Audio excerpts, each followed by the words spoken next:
اللهم صل وسلم وبارك على سيدنا محمد وعلى اله وصحبه وسلم اجمعين. النهارده حبايب قلبي هنعمل الفطار بتاعنا مع بعض، فطار سهل وبسيط مش هياخد وقت. هنعمل ان شاء الله صينيه بطاطس بالفراخ، وفي كده في الفراخ او في الوراك دي تكايه كده ان شاء الله هقول لكم عليها. وادي الرز الجميل بتاعنا اللي بيلمع، وادي السلطه الخضراء ان شاء الله.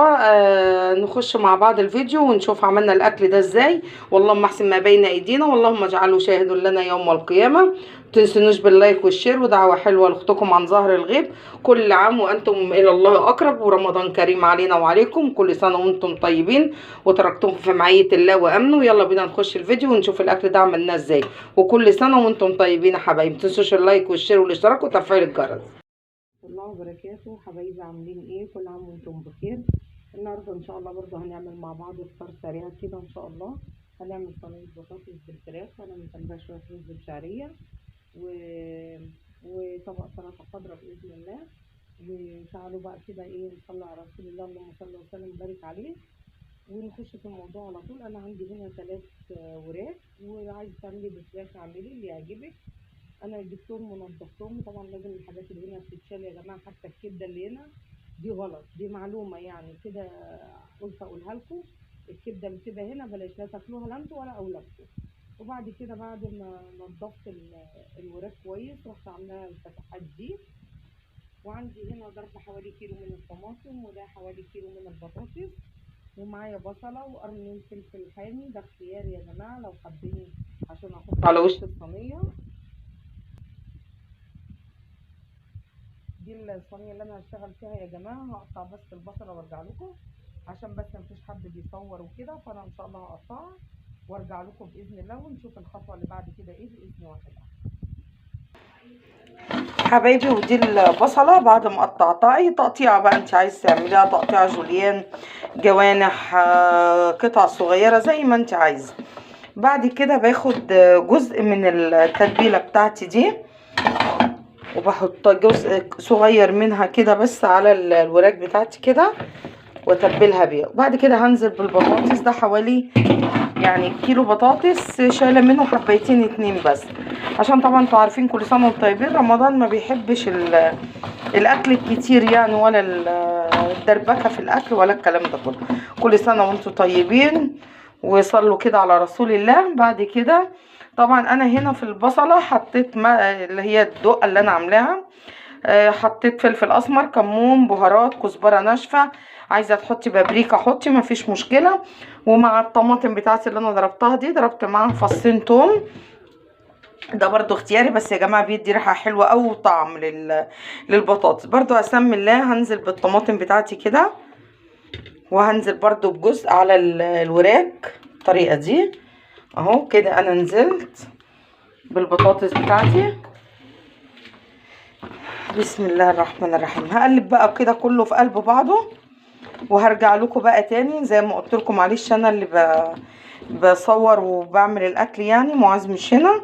فانا ان شاء الله هرجع لكم تاني. انا ايه يعني كل اللي انا هعمله زي ما انتم شايفين كده، بدرب بس الفراخ او الوراك بالبصله اللي انا متبلاها بشويه الطماطم. هكمل بقى وهرجع لكم تاني حبايبي. ورجعت لكم ادي بقى شكل الصينيه النهائي. الفتحات اللي بتبقى في الوراك دي يا جماعه اولا بتخلي الوراك اللي انت بتعمليها، او حتى ولو كانت فراخ، بتخليها جوسي كده وطريه وجميله. الحاجات اللي على الوش دي يا جماعه اختياري، اللي هي بصله متقطعه كده جوليان، والبصل والفلفل ده اصفر. وبعد كده حطيت معلقتين زيت من على الوش. عايزه تحطي سمنه ماشي، سمنه بلدي ماشي، اللي يعجبك. بس انا بقول لك على اللي انا بجربه هي بالزيت بتبقى جميله. دلوقتي انا هغطيها بورق الفويل او ورق القصدير، وهعلق عليها ان شاء الله، وهرجع لكم تاني كده حبايبي. انا غطيتها اهو بالورق الفويل او ورق القصدير، وعلقت عليها. بعد كده بقى ان شاء الله هعمل معاكم الرز ابو شعريه، او الحبايه وحبايه يعني، زي لسه مش ما خدناش القرار يعني. المهم هنعمل شويه الرز مع بعض، وهعمل طبق سلطه خضراء. وكل عام وانتم بخير، وكل عام وانتم الى الله اقرب. بصوا حبايبي، دلوقتي انا هعمل السلطه الخضراء، بس قلت في تركايه كده. انا ده الخضار بتاعها وانا غسلته، في تركايه كده بس انا هقول لكم عليها، اللي هي هاتي حبه ملح وحبه خل، وخرطي البصله كده رفيع صغير، انا السكينه عشان لسه حامياها فساعدتني بصراحه ان انا اقطعها صغنن كده. دي اول حاجه تبداي بيها في السلطه، هتفرق معاكي في الطعم. وفي معلومه كمان، لما تكوني هتعملي اكل وتعملي جنبه سلطه خضراء، يا ريت اعملي السلطه الاول، صدقيني والله برضو هتفرق معاكي جامد جامد في الطعم بتاعها، وطعم الميه هتبقى زي بره بالظبط. فانا دلوقتي قلت اقول لكم على التركايه دي. وزي ما قلت لكم برضو انا هقطع الحاجه دي، لان برضو انا بصور لوحدي، فهقطع السلطه وهوريها لكم باذن الله. وبعد كده حبايبي، وادي شكل السلطه بتاعتنا. طبعا يعني العين بتاكل قبل البق، صليتوا بينا على رسول الله، اللهم صل وسلم وبارك عليه. ادي السلطه بتاعتي، فانا بقى هركنها شويه، وبعد كده هتلاقوا الخطوه اللي احنا عملناها في الاول، اللي احنا حطينا الملح مع الخل مع البصله، والله هتفرق معاكم في الطعم جامد، وهتدعوا لي باذن الله. انتوا دعوه حلوه بقى عن ظهر الغيب، ولو وصلتوا لحد كده ادوا لايك بقى للفيديو، ما تنسونوش باللايك والشير والاشتراك وتفعيل الجرس ليصلكم كل جديد، ودعوه حلوه عن ظهر الغيب. كده هخش ابص ان شاء الله على صينيه البطاطس وهعمل شويه الرز.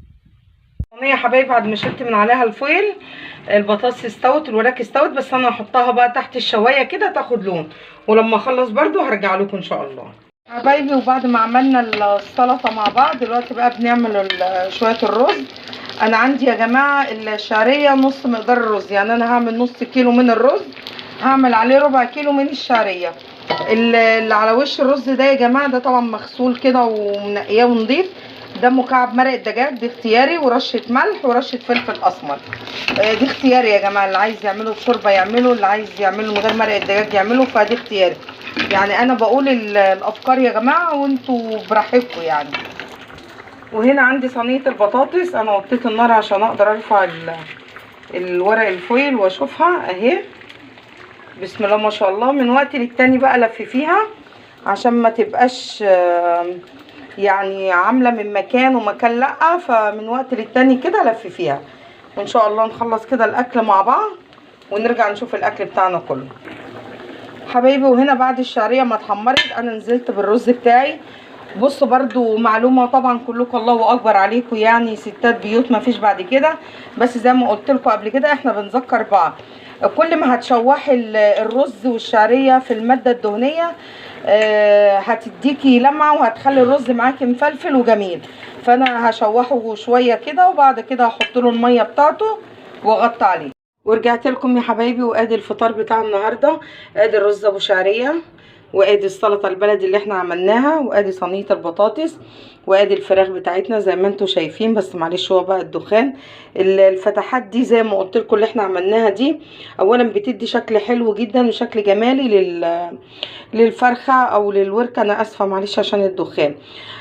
دي كانت حلقة النهاردة، يا رب تكون الحلقة عجبتكم، ولو عجبكم الفيديو ما تنسوش اللايك والشير والاشتراك وتفعيل الجرس، ودعوة حلوة لاختكم عن ظهر الغيب. اللهم احسن ما بين ايدينا، واللهم اجعله شاهد لنا يوم القيامة، وكل عام وانتم الى الله اقرب، وكل عام وانتم بخير، ورمضان كريم، ومستنية دعمكم ولايكاتكم ليا، وكل سنة وانتم طيبين، وتركتكم في معية الله وامنه.